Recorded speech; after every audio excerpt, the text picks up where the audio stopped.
So where were we in the last class? If you remember, we were discussing the questionnaire design, right?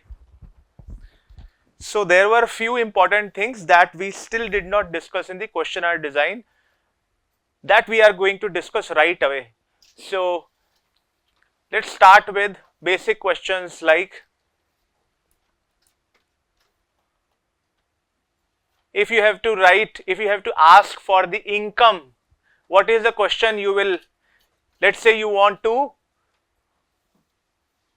ask for the income of the respondent, personal income or income of the respondent, how you would ask, how you would frame the question. Similarly for age, tell me, in a survey you want to ask for the income and the age, gender, how you will ask this question. Simple question, every MBA student would be required to do at some point of time, and hopefully very soon, as you get into a job, doing something like this, just floating a form, right? So how would you ask for the income?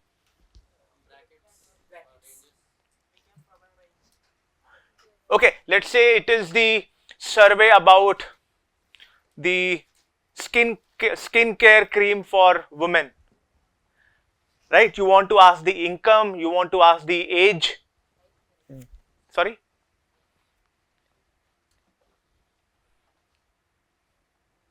or let me reverse the table. Let me say that for the men, for adult men, the razor company, the shaving razor company, they are conducting a survey for a particular problem and they want to ask their income. How would you write the income for the adult men? What is the question that you will frame?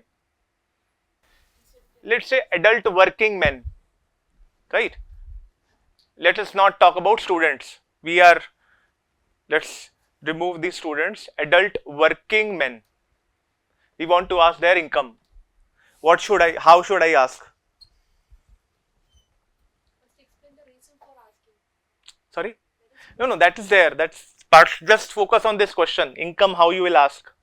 Let's say I will write, please tick the category that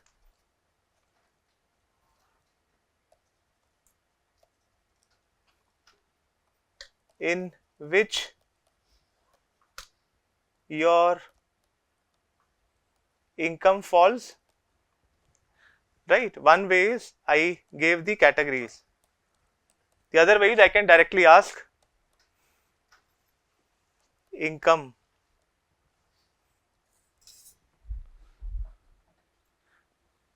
What is the correct way? First way is incomplete unless I write the categories. So one is, there are problems here, right? Which I taught in the previous class also. When you say please tick the category in which your personal, annual income in rupees.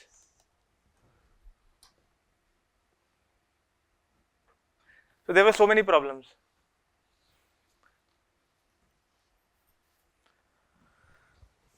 So which means this straight away asking is a problem.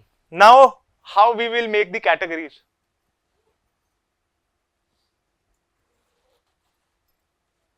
So for example, one way is 0 to 3 lakh, 3 lakh 1 to 6 lakh, 6 lakh 1 to 9, or let me say 6 lakh 1 to 15 lakh, 15 lakh,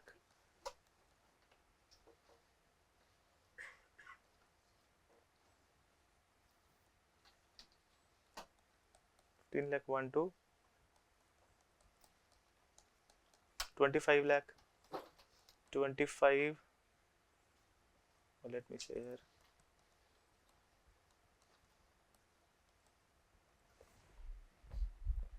one is this way of writing, right? Other way is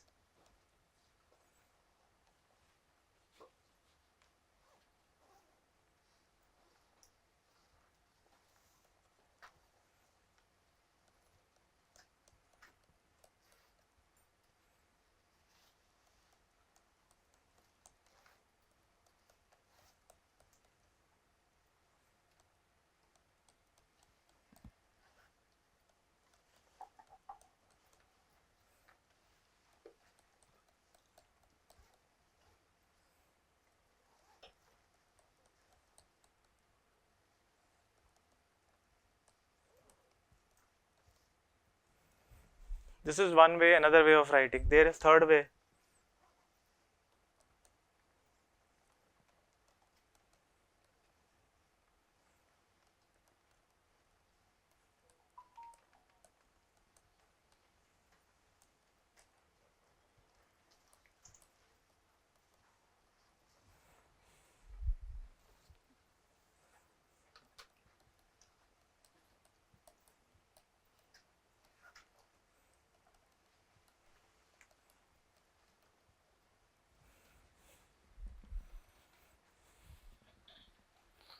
There is another way. I'm not saying these all are correct. You have to tell me what is correct. Another way to write will be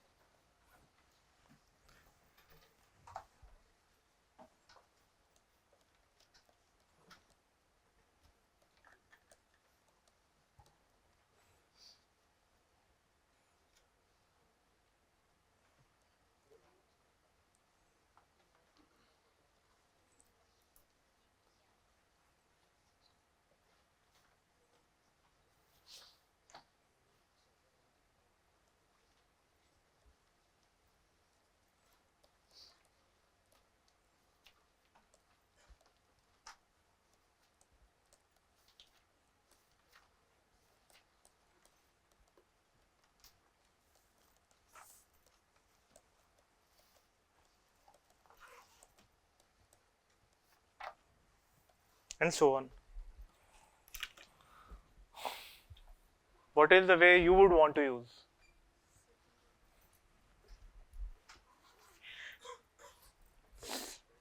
So, who are the ones who say first one is the best way?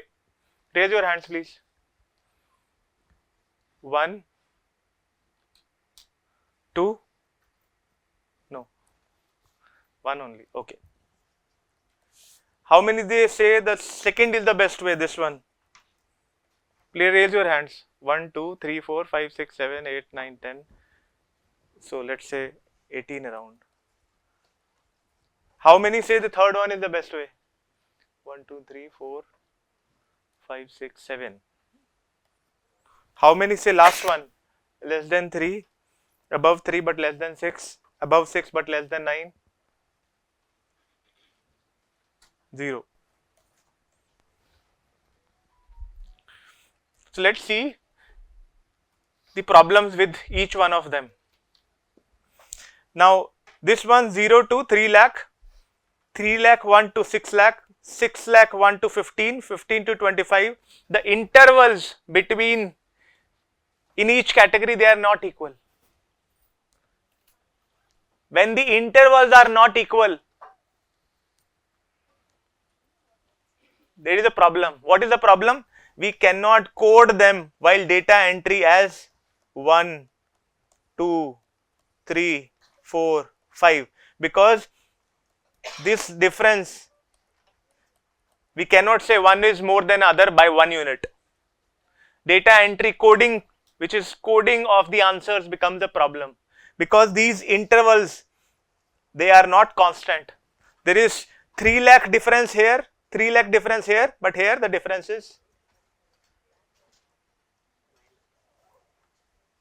10 lakh, 9 lakh, 9 lakh. Here the difference is 10 lakh. Here the difference is 3. So since the interval difference is not consistent, we cannot code them as the interval scale, and there comes the problem. So one is that try to keep the intervals for, if not for first and last answer, but in between answers, the interval should be same. Even if you can include first one, that is good. So last one you cannot keep the intervals same as, that is fine. Even the first one sometimes we would not be able to keep the, but the middle options you should be able to keep this interval difference same for all the middle options. If you can do it for first option, that is also good enough, because it becomes problem in coding. Now let's look at this one. 0 to 3 lakh, 3 lakh 1 to 6 lakh, 6 lakh 1 to 9 lakh, 9 lakh 1 to 12 lakh, and about 12 lakh. It is good, right? Problem is, people would be looking at the zeros, whether it is lakhs, crores, what is that? If it is sent over mail, where you are not there to tell them it is in lakhs, sometime the problem could come, but here the intervals are same. This is one of the ways of doing it. When you think your population is educated, that they would be able to know that this is in lakhs. And good part of it is intervals are consistent.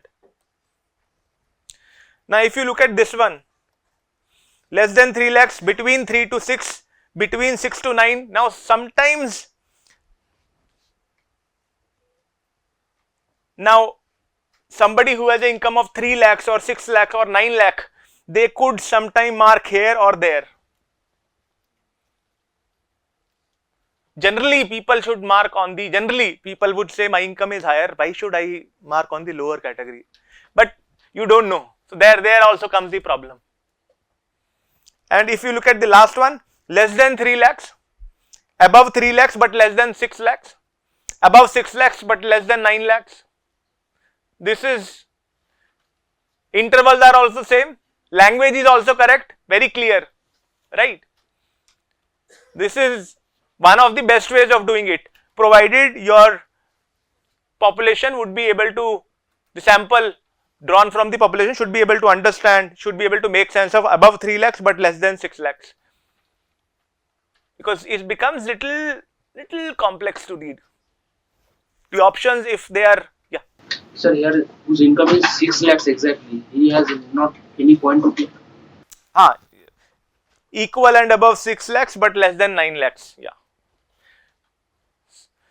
So you have to see what is the, so here above 3 lakhs, less than 3 lakhs here, equal to or above 3 lakhs, equal to or above 3 lakhs, here also equal to or above 6 lakhs, that will become the best one, but you see it will become very complicated to read.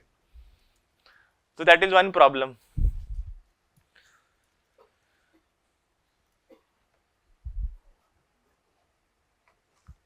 So one can use this one or this one, any of these three.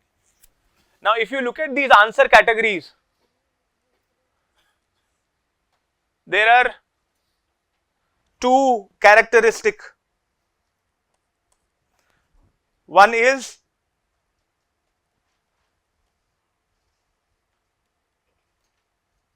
categories are mutually exclusive.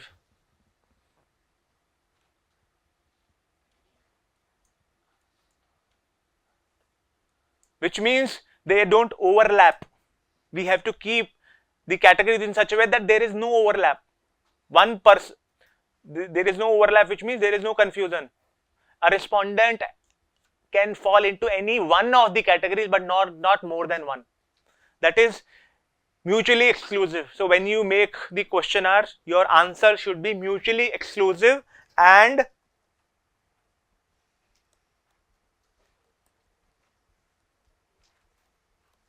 collectively exhaustive, which means beyond them, all the answers should come under these answer options. Anybody and everybody who is your respondent should be able to mark an answer among your categories. There cannot be any answer beyond them.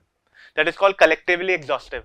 So there are two basic characteristics when we are asking for questions: mutually exclusive, collectively exhaustive. These two are basic things when you are making a question.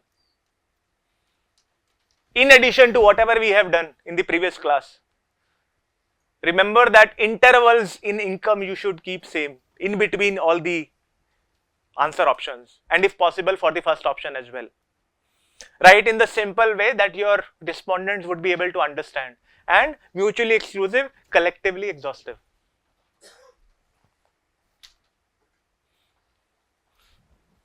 So in some surveys, so they like give it like 0 to 3 lakhs, like in numbers. That's what, if your population would be able to, let's say, there itself, when you say please tick the category in which your income, in which your personal income falls in rupees, right?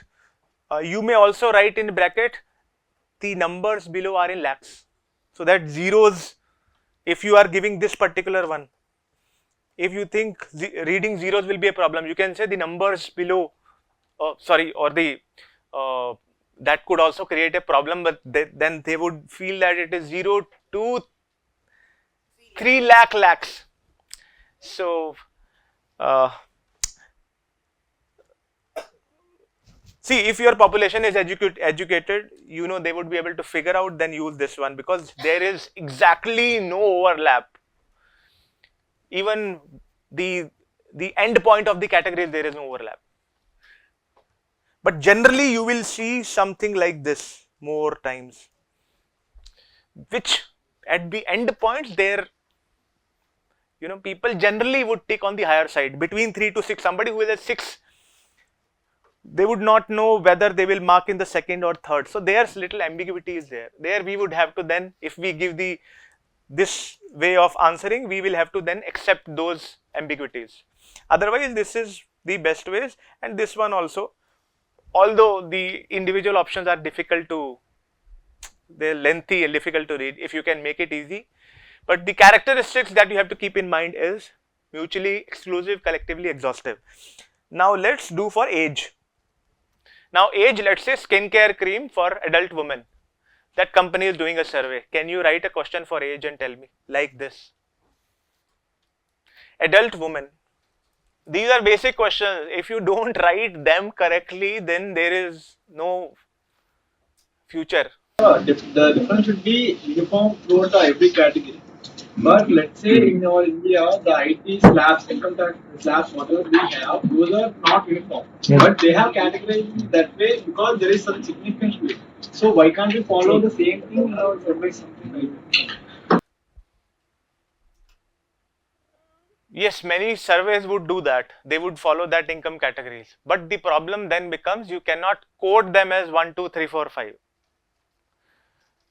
So first of all, you would have to question whether the income brackets that have been made, are they representative of people with similar lifestyle?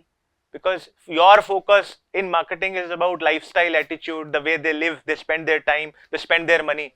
If you see that these income brackets, somebody who is 10 lakh and above to 50 lakhs, right?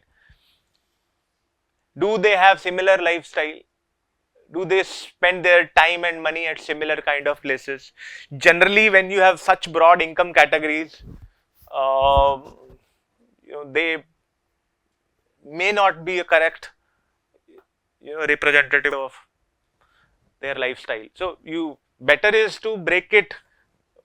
Some companies do not break and they also do it, but it depends upon whether you see with respect to your not even with respect to your product category. If you see that the lifestyle of the people changes every 10 years of their or income, every 5 lakh or 10 lakhs, then you better keep the categories of your own where the differences are 10 lakhs or 5 lakhs or something. If you see 20 lakhs difference, there is no change in lifestyle and so on, then you can keep it same. Age. Now somebody has to tell me. So what did you write? What is the statement? No, no, no. Tell me what is the statement you have written.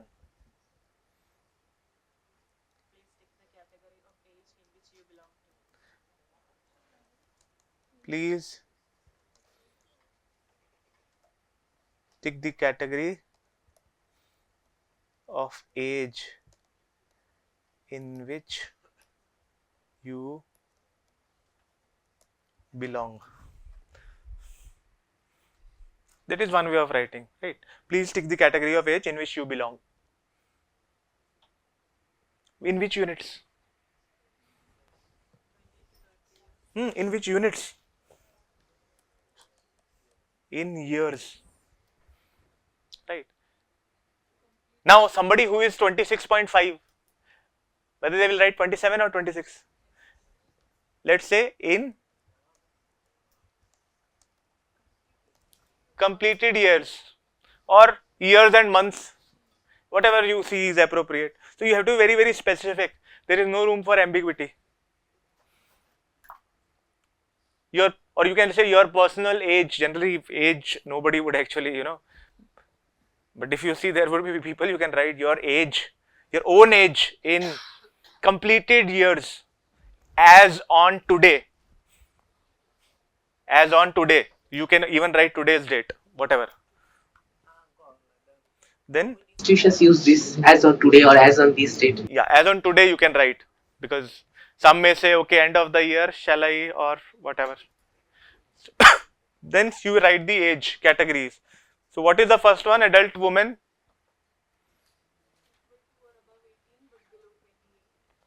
Okay, equal to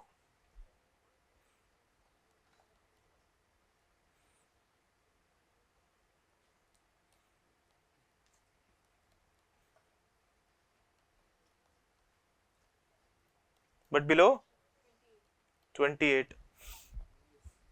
Okay. What is the next one? Equal to or above 28 but below 30? 38. Equal to or above 38 but below 48.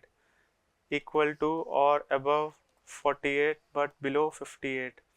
Equal to or above 58 but below 68. And you can write 60 equal 68 and above. This is one way to write, which is correct. Anybody else who has written the difference? So this is all mutually exclusive and collectively exhaustive, right? Somebody who is 150 years old also would be able to mark 68 and above, right? Somebody who just on that day turned 18 would be able to mark you. So collectively exhaustive. Whoever belongs to your population would be able to mark it. And there are no two answers of age for the same person. So mutually exclusive, collectively exhaustive. So is it absolutely necessary to have equal gap between them? Wherever possible, yes. If not possible at all, then leave it. Then you can still mark it as 1, 2, 3, 4, but they will not be the interval scale. They will become more of ordinals type of scale. But yeah, if possible, you can try it keeping the intervals equal. But for this case, age between like less than 35, there can be more categories of people. So it is more appropriate to. Yes. So if you see that 18 to 35, they might have the similar kind of lifestyle needs related to skincare cream, then you do it like that, 18 to 35. And let's say then you are saying if 35 to 45 instead of 35 to, so the categories are not equal, then what you will do? Then you can code still 1, 2, 3, 4, 5, treat them as ordinal scale. So there is a screener questionnaire. We will come to that screener questionnaire as well. One has to use the screener questionnaire. So that, very good question, screener questionnaire, which means those who are not 18, they will be filtered out. So we will look at the screener questionnaire as well. So if let's say it is, as he said, 18 to 35, 35 to 45, 45 to 55, 55 to 70, unequal are there. So here let's say 58, 55 to 75. So then also you can code is a 1, 3, 1, 2, 3, 4, 5, whatever comes here, but they will be treated as the ordinal scale. You're losing power. No, not really, but what will happen is the number of statistical operations that you will be able to use on that data will be then limited. Can't we ask age directly? What's your age? That's what you have to be. In marketing, we look at the customers. We don't look at our convenience, right? If you to a girl 18 plus, you will ask what is your age? What are you going to get? Will you get the answer? They will give you approximate age. Some might give them, 40, they would be 40, they will mark 18. What you will do? They can do in, but there is a bracket 18 to, let's say 18 to 35.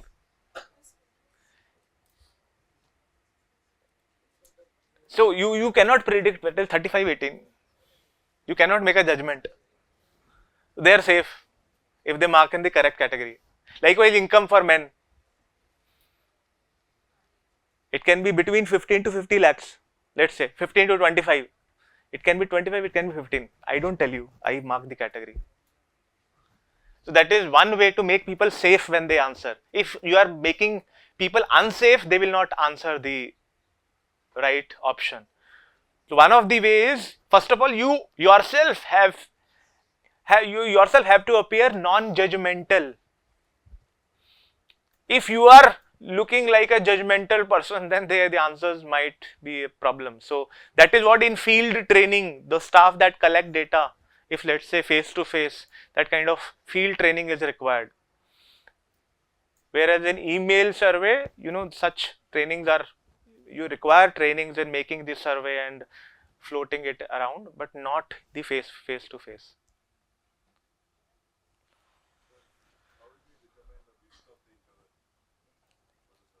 Very good question. Now, width of the interval, again, the experts in that industry would have an idea that the needs changes every 5 years or 10 years of this particular, target group.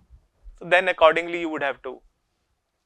There is no right answer to it. It depends upon somebody who is an expert if can provide you that, okay, we see that, let's say from the market data, you have data about the customers and what they are buying for the existing skincare creams. You would be able to figure out what particular group is buying, age group is buying similar or different creams.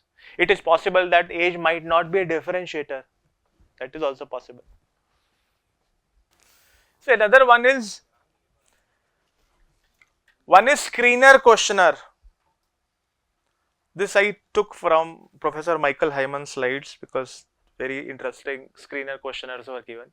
So this is a screener questionnaire for soft drinks. They were doing a survey for soft drink consumption. So this is a screener questionnaire, so that as he asked that if the respondent is less than, in case of adult women, respondent is less than 18, how would you find out? Very good question. Then we would use the screener questionnaire, and in screener questionnaire we will ask certain questions. First of all, we will ask, do you use skincare creams? Is your age above 18?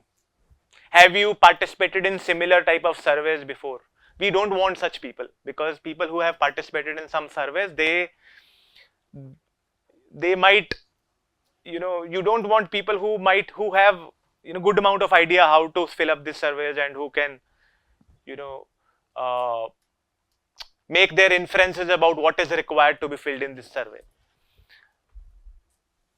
So you want people who have not much participated in surveys, although it's not a very essential requirement, but in your screener questionnaire, you use the questions to filter out the respondents who you don't want. Like in this case, there are questions like, do you know me at all? If you know the interviewer, then you will not be asked to. So the familiarity with the interviewer also is a problem. If you think familiarity would create bias, discard it. Are you the lady of the house? Yes or no? If say in between all these questions, if even one of your screener criteria is not fulfilled, then you can at that point of time either terminate the survey, or what you can do is, in this case, there are, if you look at this particular survey which is on screen, when the survey starts, there are identification questions for the type of risk. Identification questions, which means your identify, what are the identification questions? Name, age, gender, and all these personal questions. Then type of respondent. There are 3 types of respondents here: current users of the product, aware but non-triers, and triers and rejecters. So this is for a particular product. This company is conducting a survey, and let's say they want to understand the likes and dislikes of the current users. They have this screener questionnaire here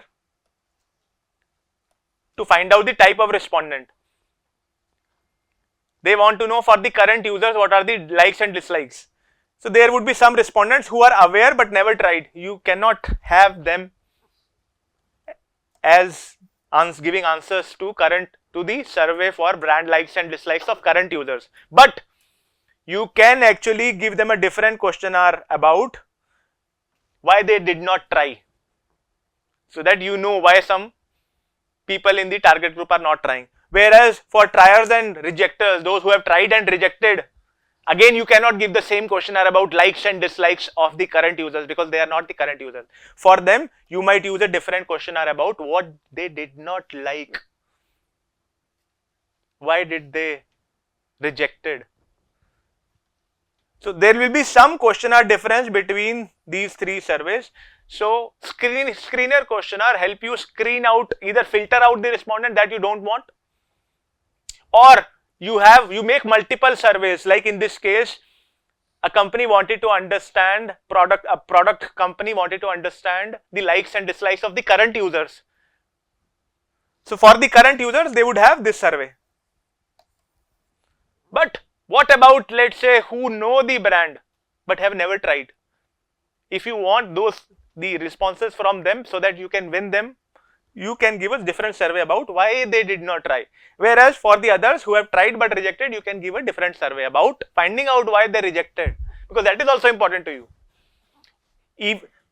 But this one is majorly important about the current users brand likes and dislikes. That is given, that is okay. But also try to make different questionnaire for 2 other sets, because that is important for a particular brand, right?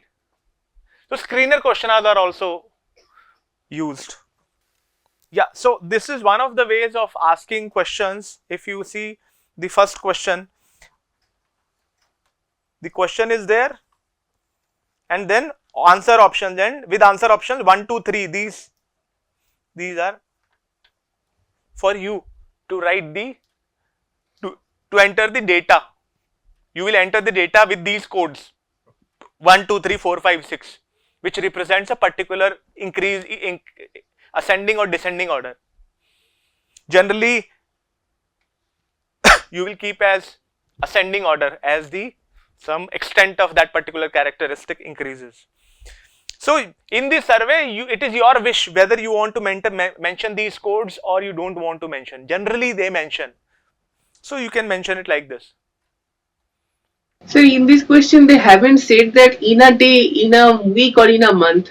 I think that what I'm trying to show you here is how just to represent the questionnaire, how just to write this. So if you see the respondents are going to be confused with these codes, then don't have them.